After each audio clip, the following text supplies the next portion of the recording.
കർത്തൃദിനം, ശ്രേഷ്ഠദിനം, ആരാധനക്കു വിശുദ്ധദിനം. Hallelujah ഗാനം ചൊല്ലി ഹൃദയങ്ങൾ വാഴ്ത്തിടാം.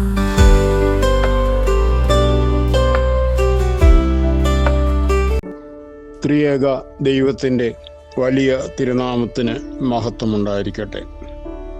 പ്രിയ സ്നേഹിതരെ,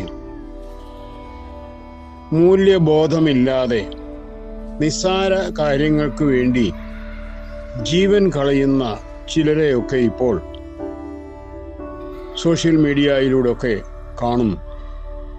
നമ്മുടെ അധ്വാനവും ആകുല ചിന്തകളും എന്തിനു വേണ്ടിയാണ്? നമ്മുടെ ആത്യന്തികമായ ലക്ഷ്യത്തിൻ്റെ മൂല്യത്തെക്കുറിച്ചുള്ള നിശ്ചയത്തോടു കൂടിയാണോ നാം ഓടുന്നതും നാം അധ്വാനിക്കുന്നു? പലരും ജീവൻ കളയുന്നവരും കളയാൻ തയ്യാറുള്ളവരുമാണ്. പക്ഷേ എന്തിനു വേണ്ടിയെന്ന് ആലോചിക്കാറുണ്ടോ?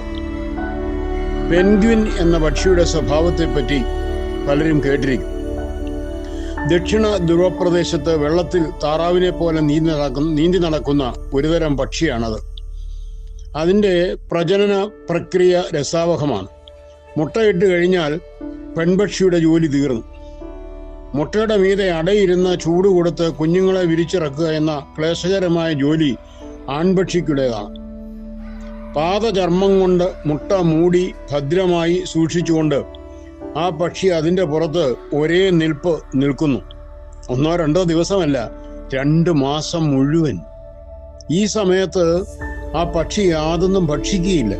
ഉഗ്രമായ തപസ്സനുഷ്ഠിക്കുന്ന ഒരു താപസനെ പോലെ ചിലപ്പോൾ 0 ഡിഗ്രിയിൽ നിന്ന് 40 ഡിഗ്രി താഴെ വരെ തണുപ്പുള്ള കാലാവസ്ഥയെ അതിന് നേരിടേണ്ടി വരും.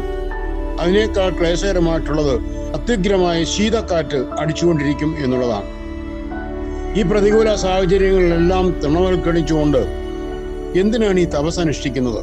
തൻ്റെ കാൽ കീഴിൽ ഭാവി തലമുറയുടെ ജീവൻ രൂപം കൊള്ളുന്നുണ്ടെന്ന് അതിനറിയാം. ആ പക്ഷികൾ അവയുടെ പിൻതലമുറയ്ക്ക് ജീവനേകുവാനാണ് ആ മഹാത്യാഗത്തിന് തയ്യാറാകുന്നത്.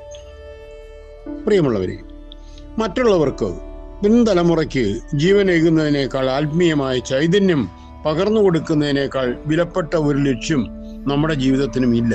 പക്ഷേ ഇത് നാം ഓർമ്മിക്കാതെ അഥവാ ലക്ഷ്യബോധമില്ലാതെ ഓടിക്കൊണ്ടിരിക്കുകയാണ്.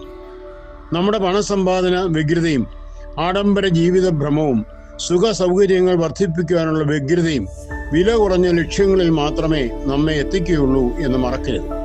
വില കുറഞ്ഞ ലക്ഷ്യങ്ങളിലേക്കുള്ള പരക്കംപാച്ചിൽ നമ്മെ ആത്മഹത്യാപരമായ അന്ത്യത്തിൽ എത്തിച്ചെന്നും വരാം.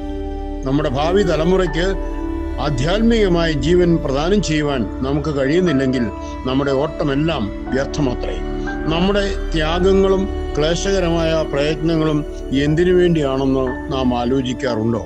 അതുകൊണ്ട് ശാന്തമായി നമുക്കൊന്ന് ചിന്തിക്കാം. നമുക്ക് ലഭിച്ചിരിക്കുന്ന ഈ ആയുസ്സിൽ നമ്മുടെ ഈ ഓട്ടം അത് എവിടെ ചെന്ന് അവസാനിക്കും?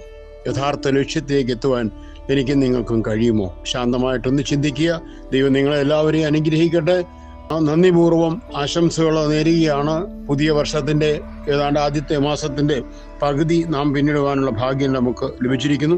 മുന്നോട്ടും കൃപകൾ കൊണ്ടും അനുഗ്രഹങ്ങൾ കൊണ്ടും ദൈവം തമ്പുരാൻ നിങ്ങളെ നിറയ്ക്കട്ടെ എന്ന് പ്രാർത്ഥിക്കുന്നു. നിങ്ങളുടെ ജോൺ ബോൾ കോറപ്പിസ്കോപ്പ അച്ഛൻ.